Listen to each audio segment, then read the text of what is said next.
el tema de la frigidez, que fuera tratado en primera instancia el jueves último, tendrá hoy su segunda oportunidad, incluyendo aspectos adicionales que el doctor Bonilla por sí mismo anticipó, como aquel del punto G, que a más de una persona le ha dejado pensando, el tema de la frigidez y los complementos que quedaron pendientes. Gabriel, gracias, buenos días.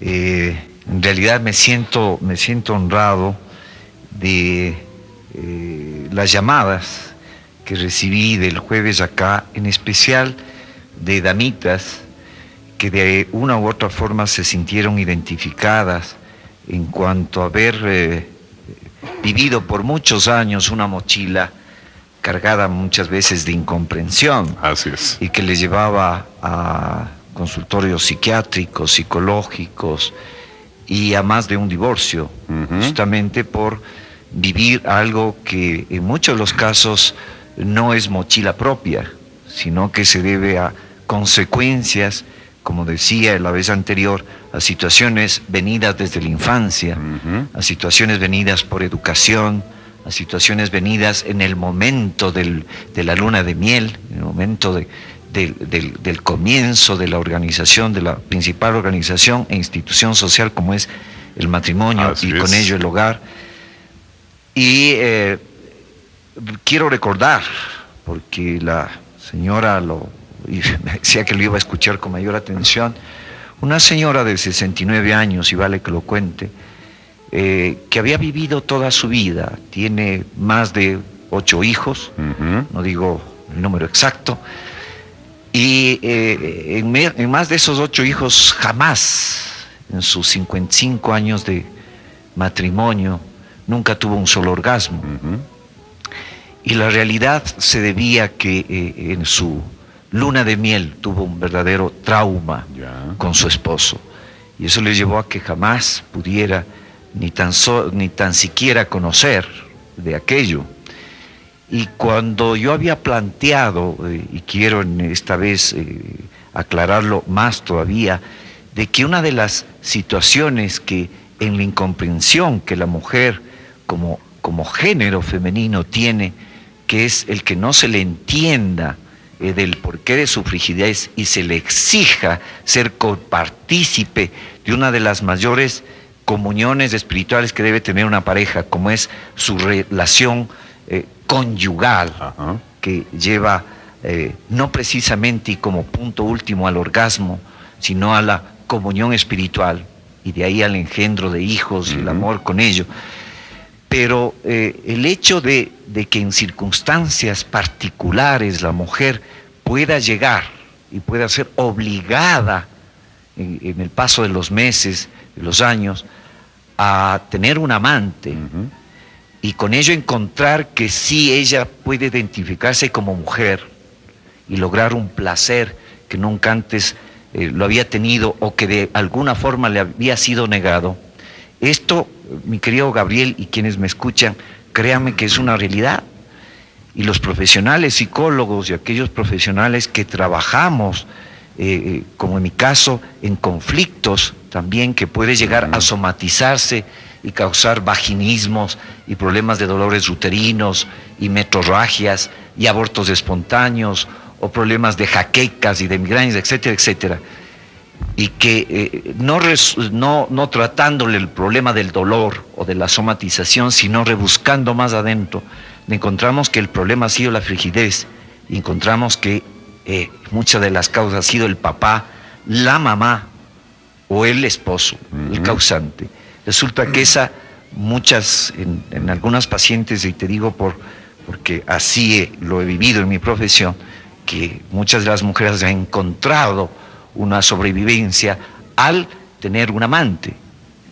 Pero ¿qué sucede? Y aquí ya entramos en el tema, cuando una mujer comienza a conocer que no era frígida, y como yo decía que la frigidez no viene sola, siempre viene acompañada, comenzamos a ver que en el momento en que esa mujer tiene un amante, y el Señor comienza a disfrutar con un amante que se despierta a un mundo que le había sido negado, velado, en el momento en que comienza a realizarse un amor, y esa amante y ese amante comienzan ya a vivir otra vida, más bien de amor, y se llegan a casar, créeme que no pasa mucho tiempo que la mujer puede volver a ser frígida. Y aquí se da las razones de por qué. Y entramos en tema como por ejemplo es la frigidez de las masoquistas. Aquellas mujeres que necesitan una identificación de agresión con su marido para justificar aquello que vivieron sus padres.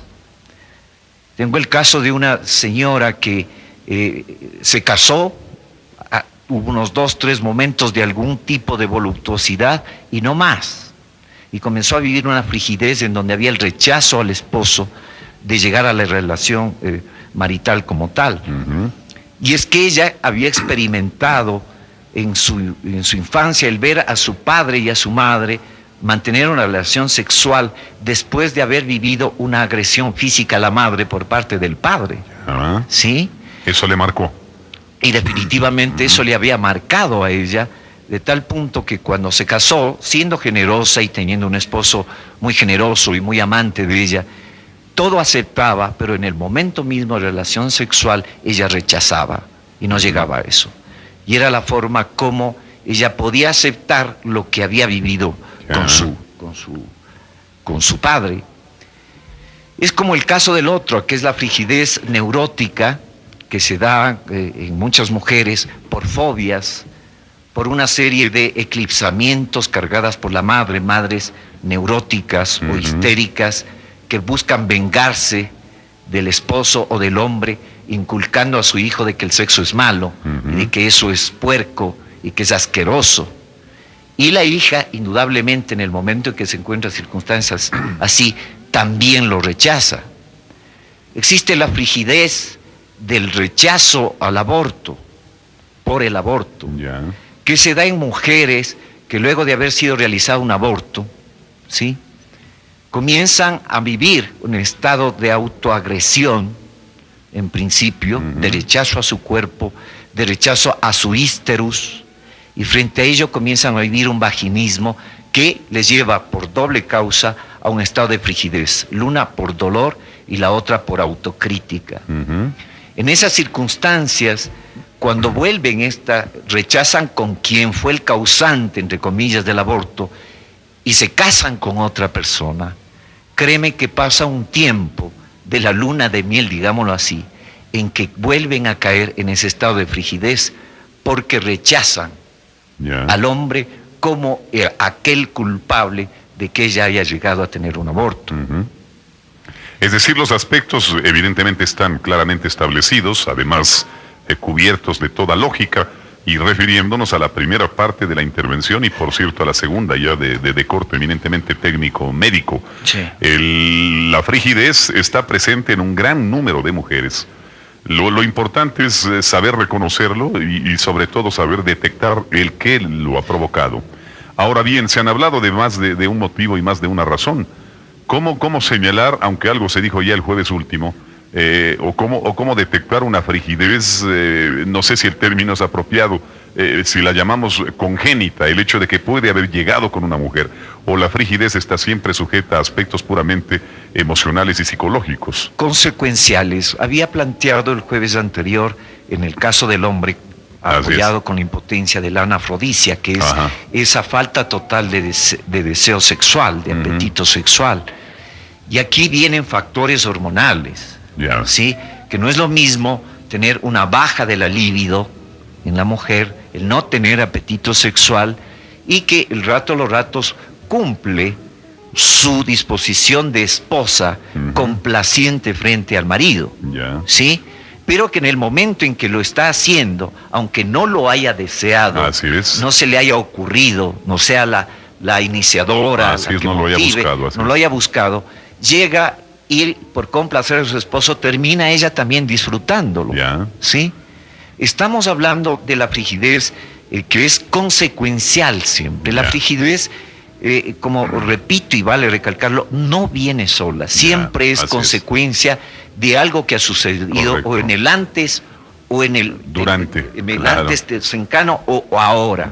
Correcto. ¿No? Y que siempre amerita, empezando de que ella lo sepa, que es consecuencia de algo. Por ahí estamos hablando ya de un tratamiento. Correcto. Y vale, entre paréntesis, decirlo, si algo quiero recomendar ahora en forma muy clara, es que vayan a ver la película Éxtasis, que están dando en los cines. En los cines.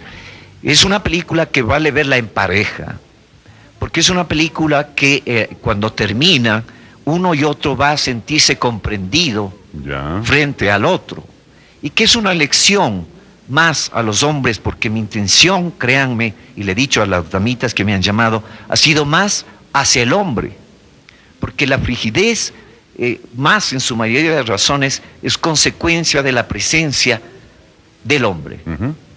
Indudablemente de la presencia aquí, o de la no presencia. O de la no presencia. Claro, hablando ya en el otro aspecto, claro. ¿Sí? Siempre va a haber un hombre, porque aunque haya sido inculcado por la madre, en el caso de una madre histérica, neurótica, que inculcó a su hija de que el sexo es asqueroso, indudablemente detrás de esa madre hubo algún tipo de relación con un hombre que le llevó a ella ese rechazo. ¿Sí? Entonces, el mensaje en estas dos charlas del jueves y ahora va dirigida más a nosotros, género masculino, género yang, el que nos sentimos los poderosos, los que sí podemos en nosotros ser infieles nos resulta fácil. Me acuerdo que mi abuelita decía, lavado lo mismo queda. Así es, así es. Y en la mujer, en cambio, no lo es criticable.